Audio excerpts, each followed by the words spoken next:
Welcome to the Hyperpolyglot Activist, Learn Languages, Make a Difference. My name is Dr. Carlos Yebra Lopez, and today we're going to talk about a sentence I am sure you've come across many times. The limits of my language are the limits of my world. This sentence has been adopted by polyglots and language enthusiasts all over the world, as you can see on the screen. Also, world languages university departments have adopted this as their motto in the About section, for instance here or here.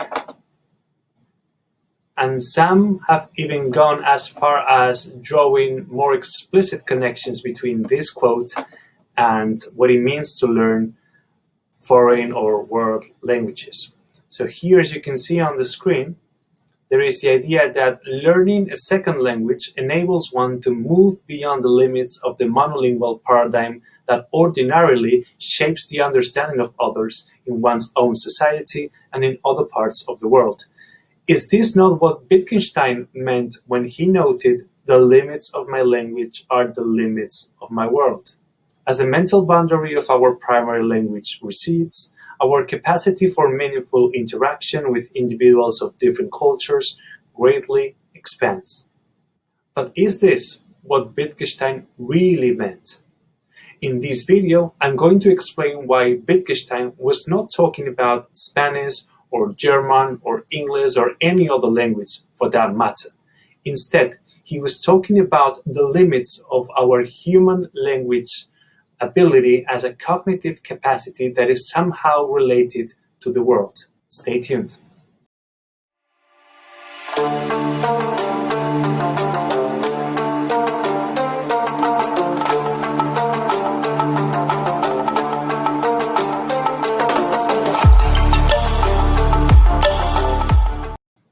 So one of the main reasons why this quote has been so misunderstood is that it has been taken out of context, approached by people who are not necessarily specialists in the analytical philosophy of language, but rather language enthusiasts or people who have a general interest in language, but not necessarily a specialized education in the philosophy of language. And so they are rather seeing what they really want to see in that sentence and projecting their own anxieties, interests, and obsessions, rather than taking the sentence itself as the point of departure of their own analysis. Now, having studied Wittgenstein extensively as part of my BA and my MA in philosophy at the University of London, I would like to provide you with some insights as to the actual meaning of this proposition. Now, the quote in question belongs to Ludwig Wittgenstein, an Austrian-British philosopher who was born in 1889 and died in 1951. He was interested in the sciences and in particular in mathematics and language. So he started his career by studying aeronautical engineering in Manchester. And then he became particularly interested in the problem of mathematics. He was designing a propeller and wanted to know what mathematical truths were about. So what is mathematics?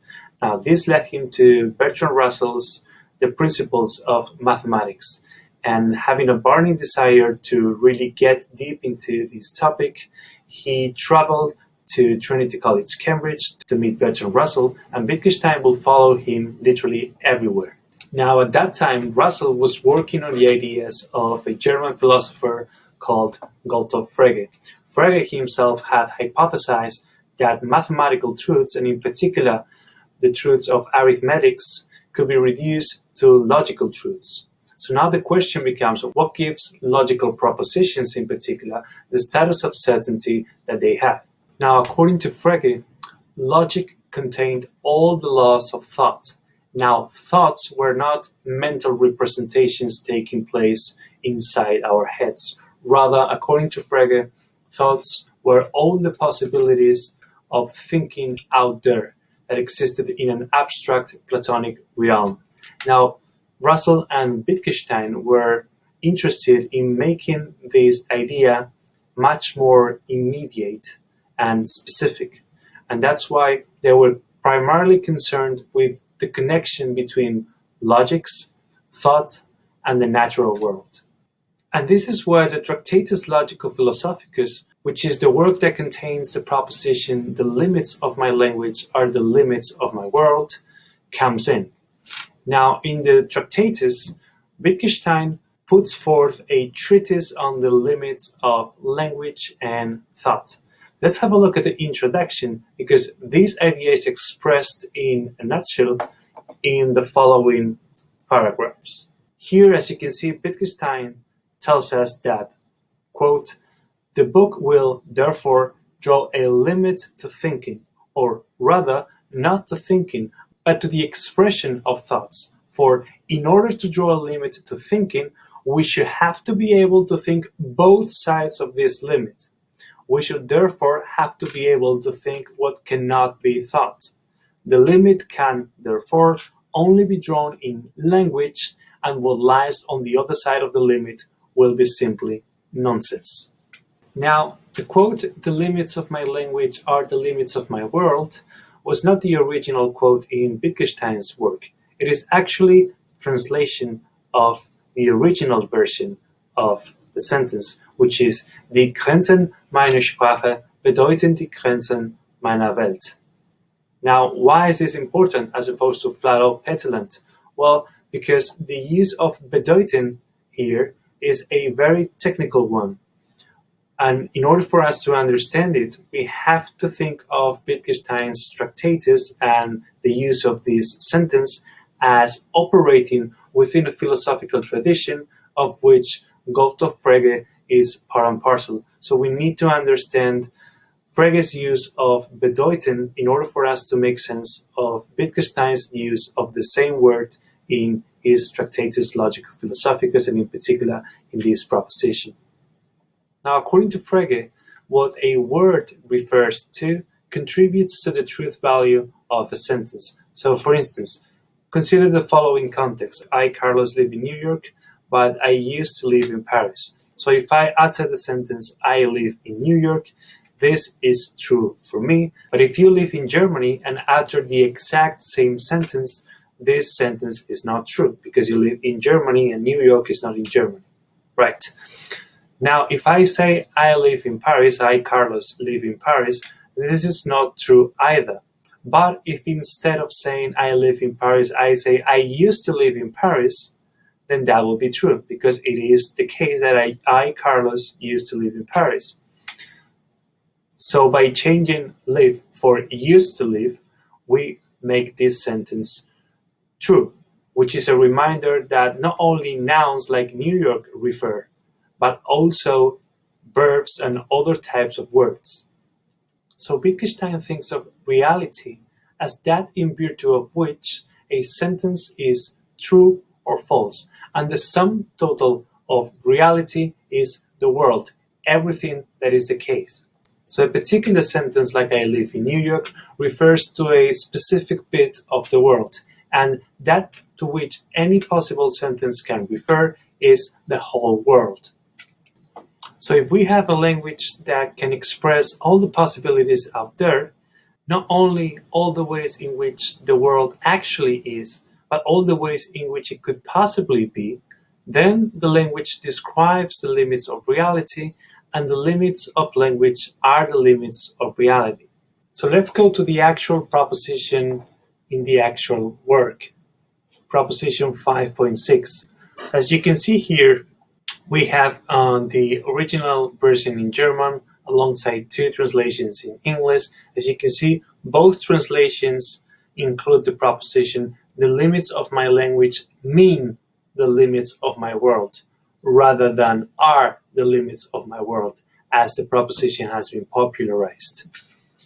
So we can see here that Wittgenstein is not talking about a world or the world, but rather my world. And this aspect is key for us to understand the actual meaning of this proposition.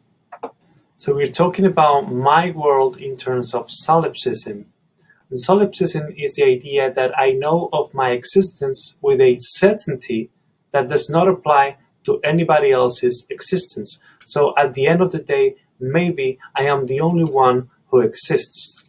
So let's pay close attention to the propositions that are subsequent to proposition 5.6. Here we have in proposition 5.62 that the world is my world shows itself in the fact that the limits of the language which I understand, mean the limits of my world. The world and life are one. I am my world, the microcosm. Now, if world is life and I am my world, then when I die, my world dies with me. And because my language is so intimately connected with my world, when my world dies, so does my language, which nobody else shares. And here, my language has nothing to do with languages like Spanish, German, or English, because when I speak English, but when I die, English would not die with me. So clearly, Wittgenstein is not talking about these type of languages. So I am not part of my world, I am my world. There is such a thing as my world, the limits of which are given by my language. Or I am the limits of my language. Why so?